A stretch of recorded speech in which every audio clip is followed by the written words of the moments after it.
મજામાં જશો ને આપણો વ્લોગ જો એટલે ઓલરેડી તમે મોજમાં આવી જ જાઓ છો। અત્યારે જો હું લીંબડી પૂગી ગયો અને વ્લોગ અહીંથી સ્ટાર્ટ કરી દીધો અને આગળનો પૂરો કરી દીધો આપણે સવારે વહેલો। તો કન્ટિન્યુ વ્લોગમાં બન્યા રહેજો ને અત્યારે લીંબડી બસ નાસ્તો કરી લીધો અને નીકળી આવે તો કન્ટિન્યુ વ્લોગ જોતા રહેજો, કારણ કે આજ તો આખો દિવસ લગભગ ટ્રાવેલિંગમાં જવાનો છે। મિત્રો અહીંનો બસ સ્ટેન્ડનો નજારા ને કંઈક અલગ જ છે। જો ફૂલ ટ્રાફિકવાળું બસ સ્ટેન્ડ, કારણ કે એવડામાં બિલ્ડિંગ બનાવી નાખ્યું, નીચે જગ્યા રાખી બસો માટે, થોડી ટ્રાફિક થઈ જ જાય। તમને ખબર પડી જ ગઈ છે કે કયું બસ સ્ટેન્ડ છે, રાજકોટનું નવું બન્યું નહીં છે। પાછળ થપ્પો લાગી ગયો અને આગળ અમારી બસ જાય એમ નથી ક્યાંય, અને બાજુમાં જ ઓલી બાજુ બસ। મિત્રો રાજકોટના બસ સ્ટેન્ડે પૂગી ગયા અને બસ સ્ટેન્ડ કહેવાય કે બીજું કંઈ કહેવાય। અડધી કલાક લગભગ છે ને લેટ થવાના છે, કારણ કે 15 મિનિટ તો વહી ગઈ ને હજી તો ફૂલ ટ્રાફિક છે બસોની સ્ટેશનમાં એટલે અડધી કલાક હજી લેટ થવાના છે। આપણે આવું બસ સ્ટેશન ના હાલે રાજકોટવાળા।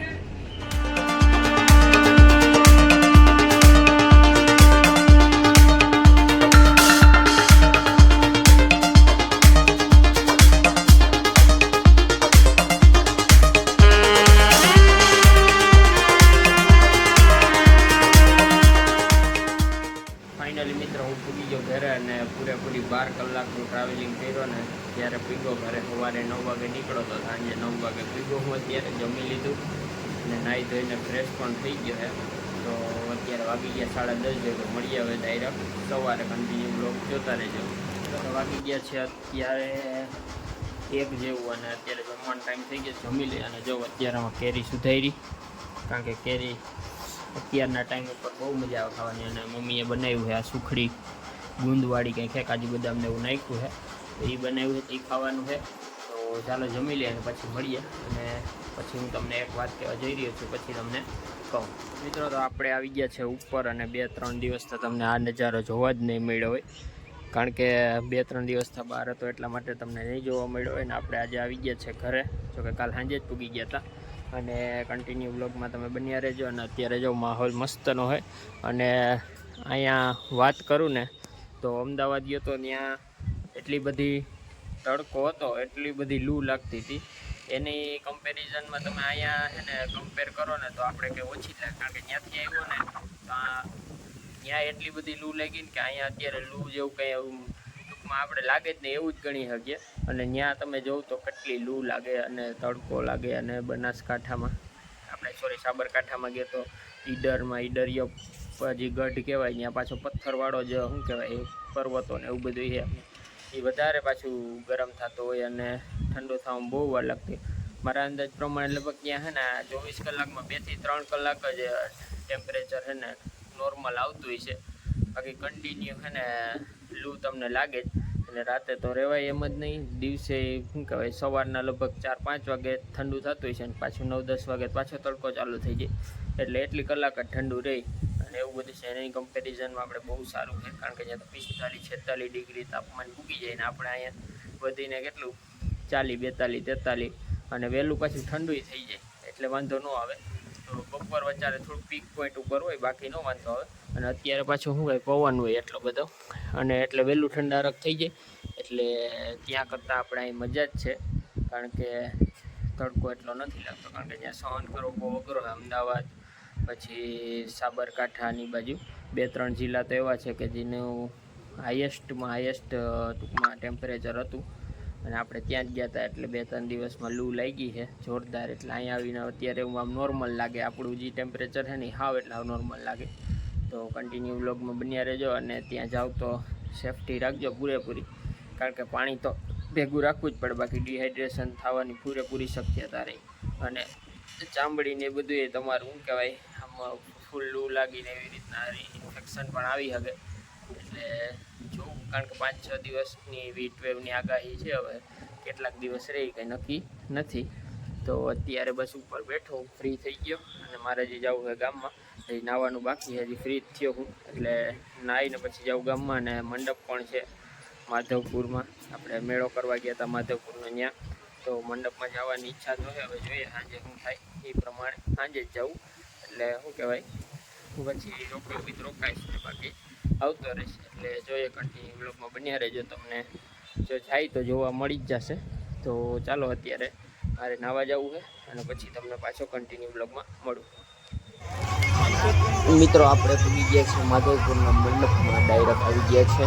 પછી મારે ક્લિપ લેવાનો ટાઈમ ના મળ્યો. શણગાર લગભગ બધો થઈ ગયો છે, તમે જોઈ શકો છો મસ્ત મજાનો શણગાર કર્યો છે. તો ચાલો મંડપમાં ફરી લઈએ અને થોડી ઘણી તમને પણ બતાવું, કારણ કે કોપીરાઇટનો ઇસ્યુ બહુ આવી શકે એમ છે, કારણ કે સોંગ ને એવું બધું વાગતું હોય. એટલે જોઈએ બને એટલું બતાવીશ.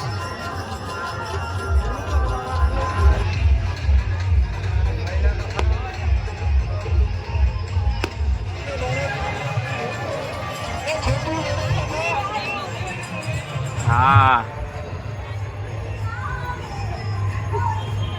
આવશે રે તોરણિયાથી આ પીર મારો આવશે.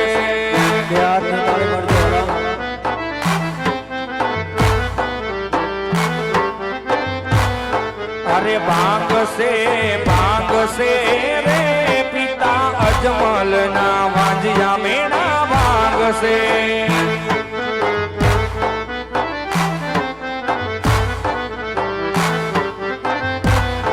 અરે ફૂંદશે રે માતા મીનળ દેના ખોડા વાલો ફૂંદશે. માધવપુરનો મંડપ કરી લીધો છે અને અત્યારે નીકળીએ છીએ કુકસવાડા. કેમ કે કુકસવાડા પણ આજે જ મંડપ છે, એટલે અત્યારે નીકળીએ. અને અત્યારે સીલ પૂગી ગયા છે, કારણ કે બહુ માધવપુરના મંડપમાં મજા ના આવી, એટલે પછી કુકસવાડા નીકળી ગયા.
રામ રણુ જાના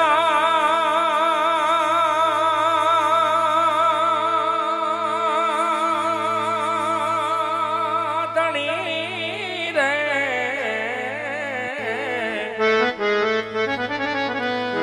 તમે પોકરણ ગઢના છો વીર આરજી સુણિયા વીરા વીર મદેના વીર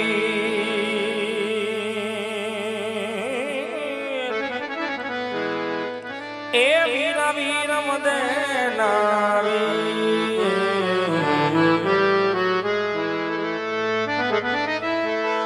ફકીર બાલક નૂર કા સજદા કરે શરીર